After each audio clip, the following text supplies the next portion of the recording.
Sama-sama tayong magiging sarakli.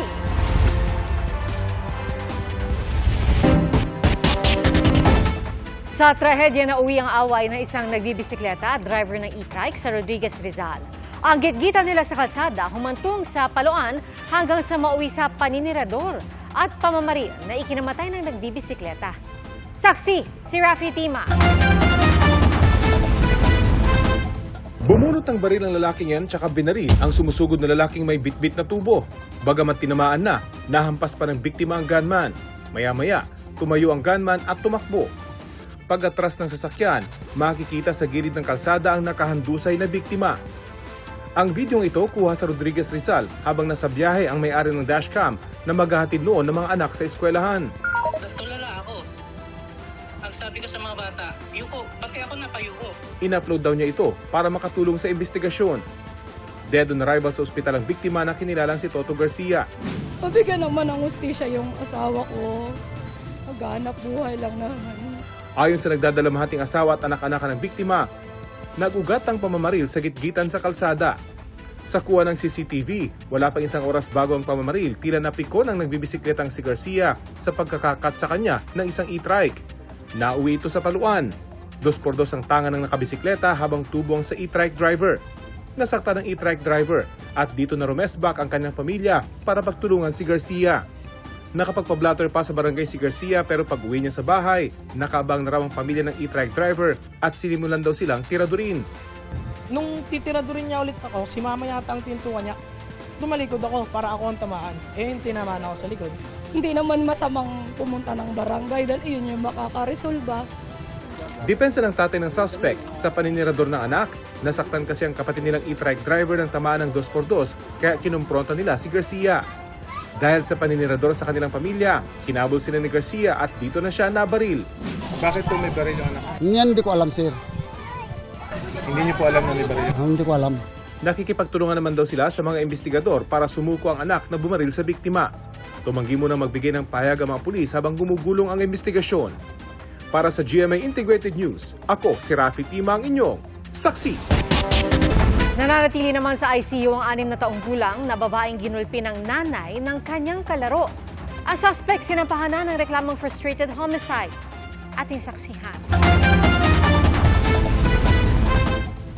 Wala nang malay, duguan ng ulo at may mga pasa ang katawan. Sa ganyang kalunos-lunos na estado, nakita ng kanyang pamilya ang 6 na taong gulang na babae na naglaro lamang daw sa bahay ng kaibigan niya sa Caloocan City. Hindi ko nakilala yung pamangkin ko kasi namamagay yung mukha, namamagay yung mata, tapos ang daming pasa. Talagang alaga namin yung ma'am. Kaya sobrang sakit na ganun yung gagawin niya. Hindi. Ayon sa pulisya, nanay ng kalaro ng biktima ang nanakit sa bata.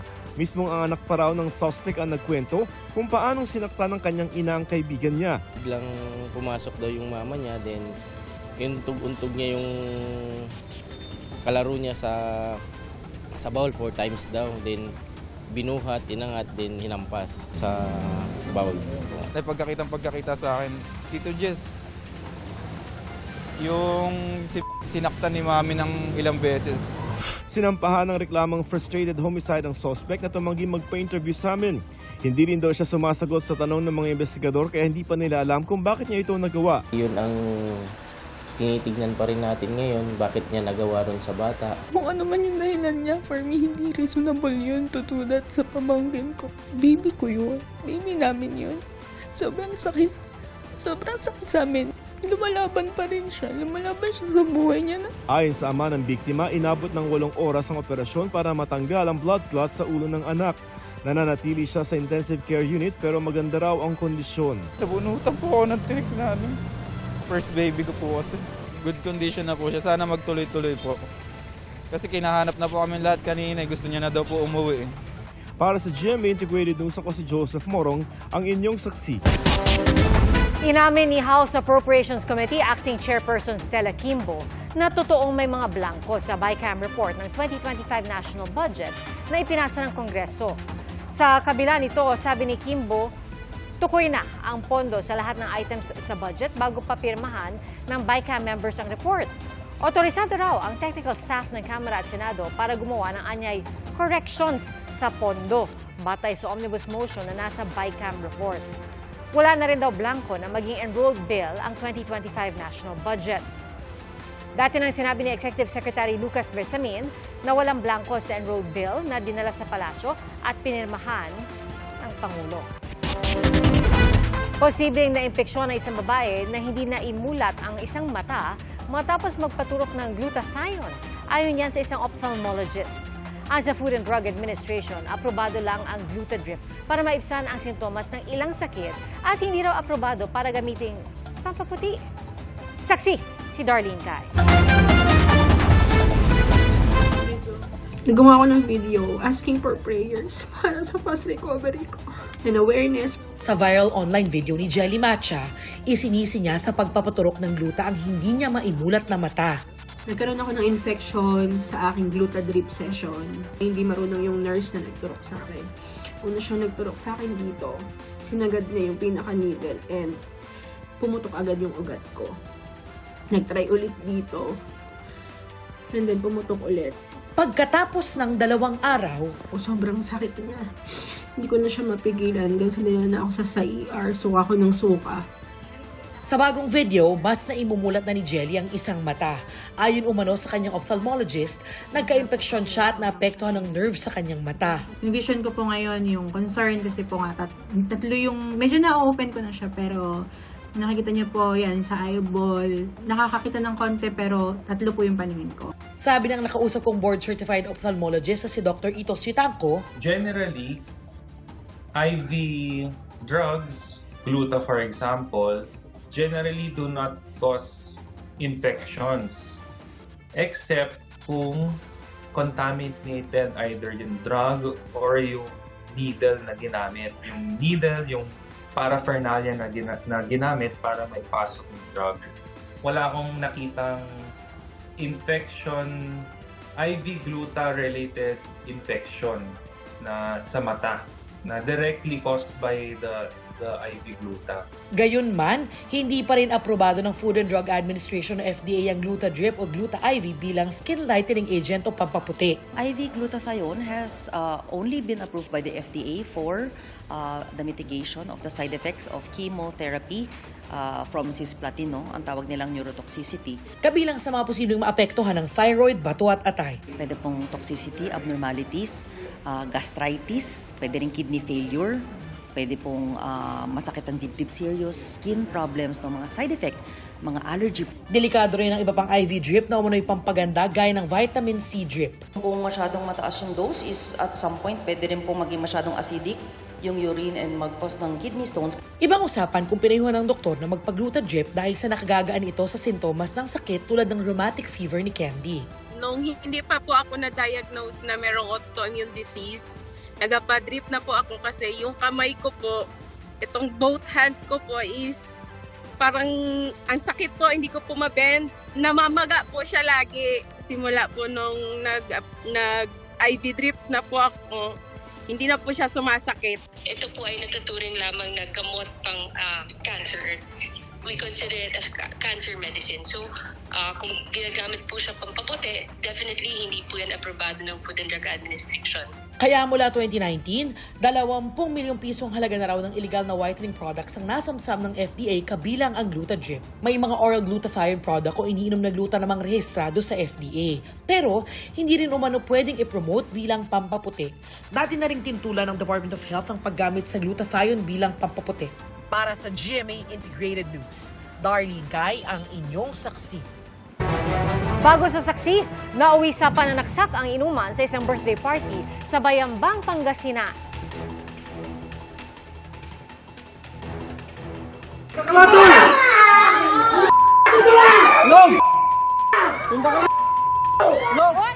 Batay sa investigasyon, sinaway ng isang bisita ang suspect matapos niya ipaligo ang 1 litro ng soft drinks.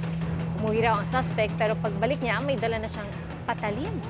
Doon na raw tinangkang saksakin ng suspect ang bisitang sumuway sa kanya pero pinigilan siya ng 4 na kaibigan at sinubukang agawin ang patalim.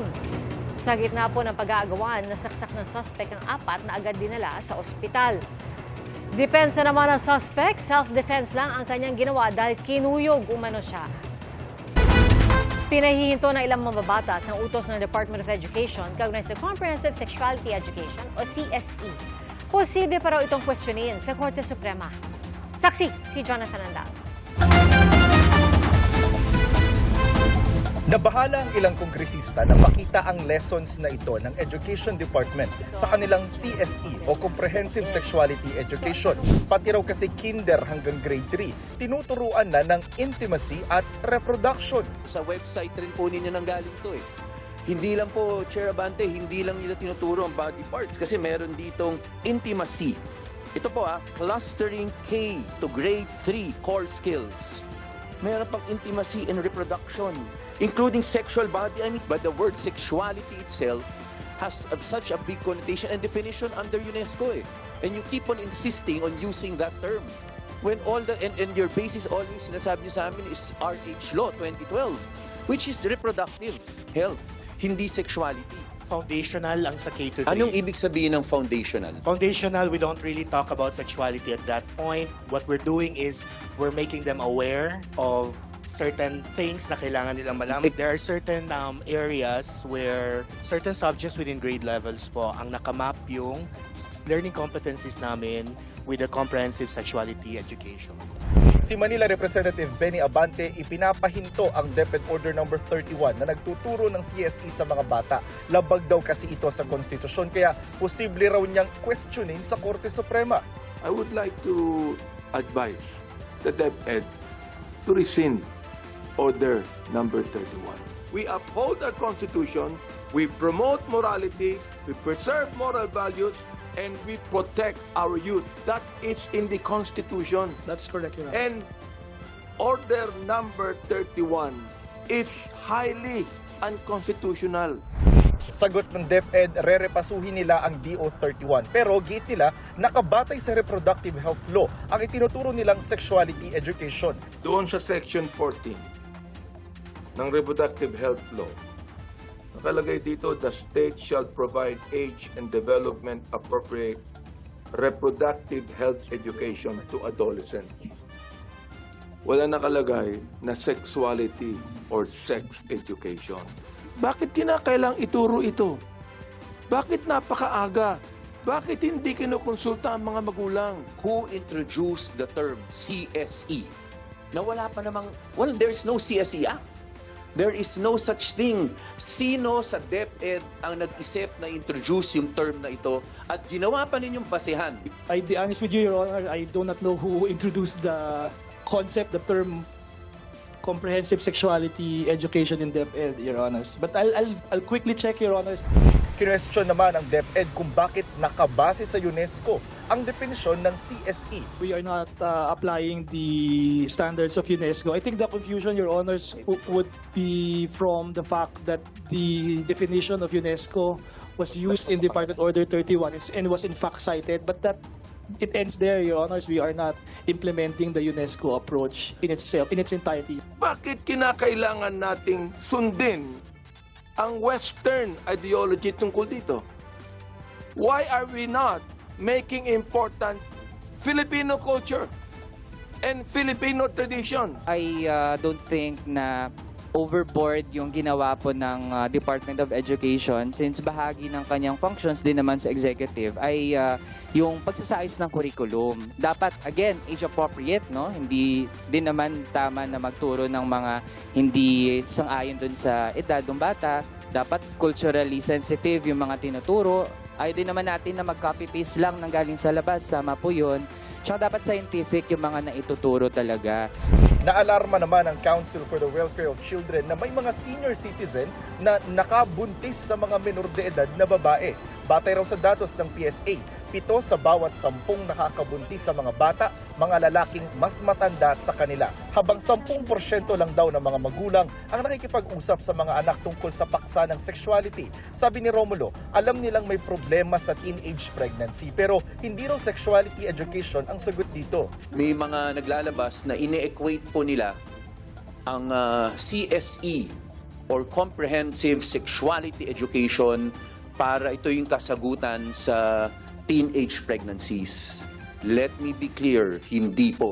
We should prevent teenage promiscuity, not teenage pregnancy. Kahapon sabi ni DOH Secretary Ted Herbosa, may krisis talaga sa teenage pregnancy. Pero hindi raw kailangan ng bagong batas para tugunan ito dahil sapat naman daw ang RH law. Sagot ni Senadora Risa Hontiveros na naghain ng anti-teen pregnancy bill, pinapalakas ng kanyang panukalang batas ang RH law. Tama lang daw na magpasa ng batas na nagmamando sa gobyerno na ituon ang atensyon at resources sa teen pregnancy. May mga kabataan daw kasing sexually active at kasalukuyang hinaharap ang mga kinahinatnan nito. Kailangan daw nila ng angkop na impormasyon at serbisyo at di dapat ipagkait ang pagprotekta sa kalusugan nila. Para sa GMA Integrated News, Jonathan Andal ang inyong saksi. Iniutos ng Muntinlupa RTC Branch 205 na tanggalin sa lahat ng platform ang teaser video ng pelikulang The Rapists of Pepsi Paloma. Bahagyang kinatigan ng korte ang petisyon para sa writ of habeas data ng aktor at TV host na si Vic Soto laban sa direktor na si Daryl Yap. Sa desisyon ng korte, dahil yan sa maling paggamit nila ni Yap ng impormasyon tungkol sa pag-uusap umano ni Paloma at ng aktres na si Charito Solis na parehong pumanaw na at hindi naman daw mabe-verify kung talagang nangyari nga. Gayman, pinayagan ng produksyon at kalaunang pagpapalabas ng pelikula. At sa korte, hindi ito mapipigilan ng pelikula lalo nakakuha ng permiso si Yap mula sa pamilya ni Paloma. Protektado rin ang pelikula ng artistic freedom at public interest. Ang kampo ni Soto nagpapasalamat sa desisyon. Nakatuon na raw ang kanilang pansin sa reklamong cyber libel na inihain nila laban kay Yap. Ayon naman sa company, bukod sa pagtatanggal ng teaser, wala namang iniutos ang korte na i-delete, sirain o itama ang anumang maling datos o impormasyon. Dalawang insidente ng pangharas ang naranasan ng PCG at ng BFAR nitong mga nakarang araw. Sa dagat po yan ng Zambales at sa Sandy Cay sa West Philippine Sea. Sa Zambales, papunta na ang isa sa pinakamalaking barko ng PCG na BRP Teresa Magbanwa para sumama sa pagpapatrolya. Saksi, si Chino Gaston.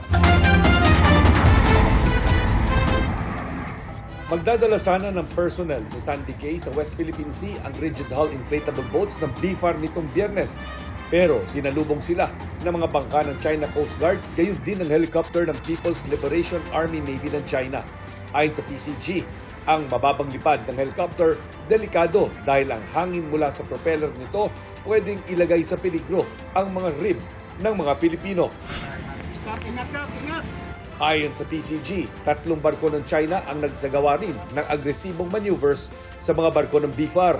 Dahil dito, sinuspinde ang survey ng BFAR at hindi sila nakakolekta ng sample. Ilang beses na ring nakaranas ng panghaharas ang mga taga-BFAR sa Sandy Cay. Gaya noong banggain ng Chinese Maritime Militia vessel ang BRP Dato Cabaylo ng BFAR habang patungo sa Sandy Cay 4, Oktubre ng nakarang taon para sa routine maritime patrol. Noong Marso, naharas din ang mga marine scientists, taga-BFAR at media dahil sa mababang lipad ng helicopter sa Sandy Cay 3. Nagtamo ng mga galos at sugat ang ilang Pilipino.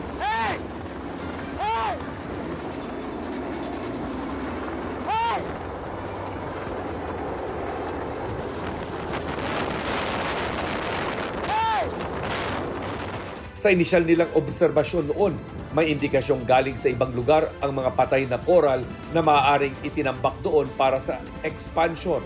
Hindi na rin maganda ang lagay ng mga bahura sa lugar at wala nang malalaking isda na indikasyon ng sobra-sobrang pangingisda. Ayon sa PCG, ang pagkasira ng kalikasan sa Sandy Cay ang ipinunta rin ng BFAR nitong Biyernes para sana suriin. Pumunta sila sa Sandy Cay at naipakita natin sa tambayan ng Pilipino na ang Sandy Cay, it appears na tinambakan, no? And may mga dead corals. We don't have evidence yet who's dumping. We're getting sand samples to have it studied sa laboratory for us to really understand whether it is natural occurrence or there's a human intervention. Sa isang pahayag, iginit ng China Coast Guard ang kanilang soberanya sa Sandy Cay na tinatawag nilang Tiexian Reef. Kaya raw nila itinaboy ang mga Pilipino. Patuloy ang pananatili ng mga barko ng China sa loob ng exclusive economic zone ng Pilipinas. Nasa 90 to 100 nautical miles ang layo ng CCG vessel 3103 mula sa coastline ng Zambales.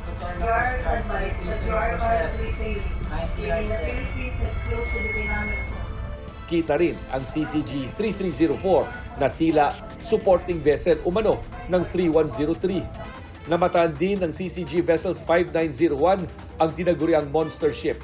Sa unang pagkakataon, ayon sa PCG, kinamitan sila ng China Coast Guard 3103 ng Long Range Acoustic Device o LRAD nitong Sabado.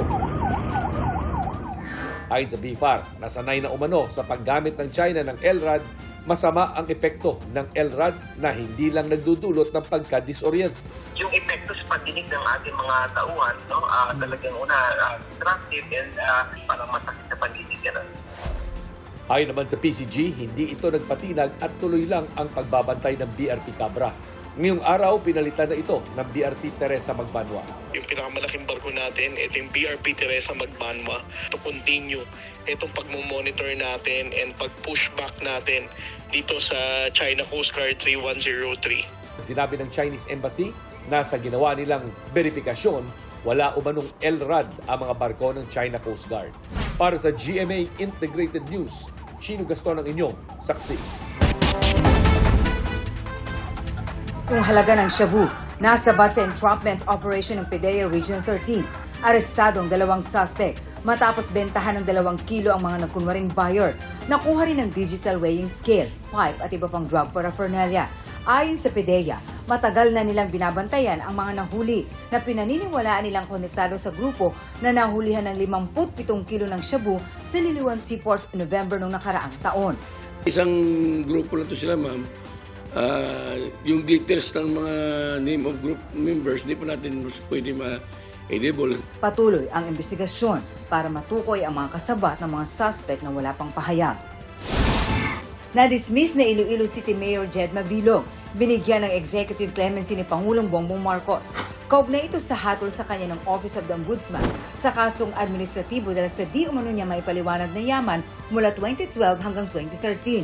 Ayon sa abogado ni Mabilog, sumulat sila sa Pangulo noong 1 taon para sabihing hindi sila nagkaroon ng sapat na pagkakataong dumipensa sa mga aligasyon.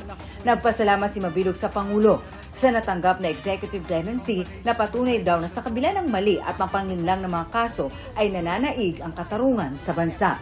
Pero ayon sa dating Chief Presidential Legal Counsel ng Administrasyong Duterte na si Attorney Salvador Panelo, malinaw na gantimpala ang pardon na binigay kay Mabilog para sa pag-atake at paninira kay dating Pangulong Duterte. Bukod sa kasong administratibo na saklaw ng clemency, may hiwalay pang kasong katiwalian sa Sandigan Bayan si Mabilog. Para sa GMA Integrated News, Marisol Abduraman, ang inyong saksi. Welcome daw para sa International Criminal Court o ICC ang pakikipagtulungan ng Pilipinas sa investigasyon nito kaugnay sa drug war na administrasyon ni dating Pangulong Rodrigo Duterte. Kasunod po ito ng pahayag ni Justice Secretary Jesus Crispin Remulla na may mga labas-masok na kinatawa ng ICC sa bansa at may mga namamagitan para makapag-usap sila at ng ICC. Umaasa raw ang ICC na magkakaroon ng mas malalim pang pakikipag-ugnayan o pakikipag-usap sa mga stakeholder kabilang ang mga otoridad. Tumanggi sila magbigay ng detalye kaugnay ng mismong investigasyon. Nauna nang sinabi ng Malacanang na hindi nagbago ang paninindigan ng Pilipinas kaugnay sa pagtiwalag sa Rome Statute o ang tratado na bumubuo sa ICC. Pero miyembro pa rin ng Interpol ang Pilipinas kaya kapag idinaan sa Interpol ang hakbang, hindi ito basta-basta babaliwalain. Patuloy ang pakikiramay at pagbibigay pugay para sa yumaong veteran actress at Philippine movie icon na si Gloria Romero. Kabilang sa mga nagtungo sa ikalawang araw ng burol, si Barbie Forteza na nakasama si Romero sa Kapuso series na Meant to Be. Naroon din si Star for All Seasons Vilma Santos. Dumalaw din ang iba pang kasamahan sa showbiz. Nagpaabot din ng pakikiramay si Pangulong Bongbong Marcos na kinilala si Romero bilang isa sa Philippine cinema's great icons. Bukas sa huling araw ng burol, magkakaroon muli ng public viewing mula alas 9 ng umaga hanggang 1:00 ng hapon.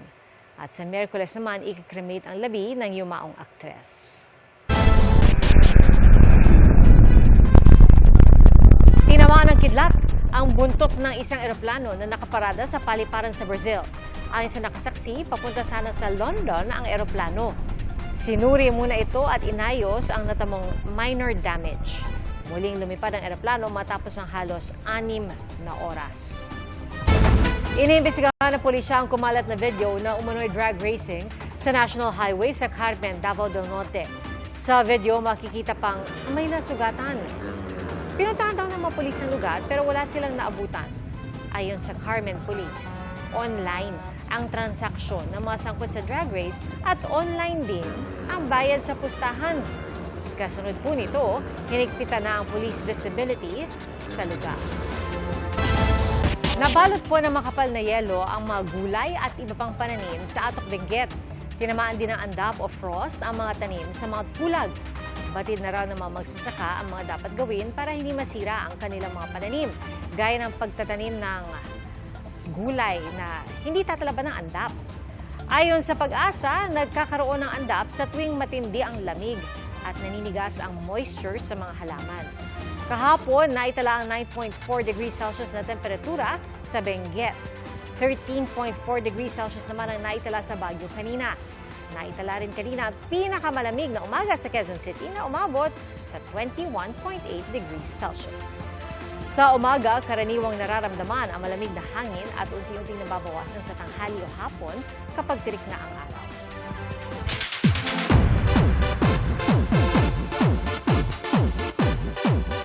Ang public display of affection na kinakiligan ng fans ni Taylor Swift at ang big-time collab ng mga kapuso at kapamilya sa Pinoy Big Brother na mapapanood soon sa GMA Network. Ating saksihan. Oh my gosh! Pwede ko bang picturean ng selfie? Hello, Philippines! Hello, world! Hello, mga kapuso! Dahil mapapanood na ang Pinoy Big Brother dito sa GMA Network. Matapos ang 20 taon ng pagiging tahanan sa magkakaibang tao, ay matutupad na rin ang isang pangarap na collab mula sa dalawang leader ng content creation, ang GMA at ang ABS-CBN. Dahil ngayong taon, magsasama na sa aking bahay upang maging housemates ang mga kapamilya at mga kapuso.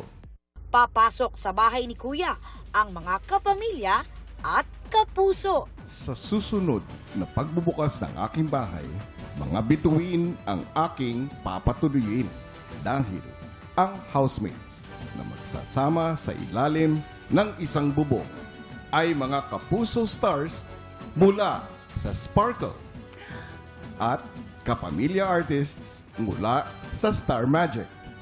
Para sa susunod na edisyon na tatawagin ko Pinoy Big Brother Celebrity Edition Collab. Wait! What? From Sparkle? And from Star Magic? Tama ba yung narinig ko, Kuya? Tama ka, Iya.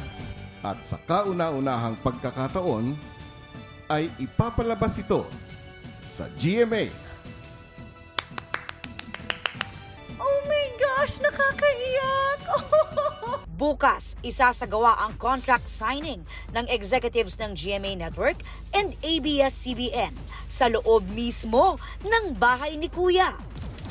The Ilonggo Girl goes to Iloilo City. Bumisita sa Iloilo si Jillian Ward kasama ang co-star sa My Ilonggo Girl na sina Michael Sager at Yasser Marta para sa Dinagyang Festival 2025. Nagpasalamat din si Jillian sa suportan ng mga Ilonggo. Marami raw siyang natutunan sa City of Love. Yung mga Ilonggos, sobrang lambing talaga yung environment, sobrang nakaka-uplift lang siya ng spirits, sobrang positive kasi. Siyempre, I love how loving Ilonggos are. Si Michael, grateful na nagkakaintindihan daw sila ni Jillian, kaya natural ang kanilang chemistry. It's for the people. We wanted to make people smile. Nakaka-relate naman daw si Yasser sa kanyang role, pero may pagkakaiba raw sila sa totoong buhay. Grabe kasi yung character dito ni James, pero siguro I can relate dun sa pagiging may pagka-hopeless romantic din siya. Siguro I can relate dun sa kung gaano niya kamahal si Penny. Literally sealed with a kiss ang panalo ng Kansas City Chiefs sa AFC Championship.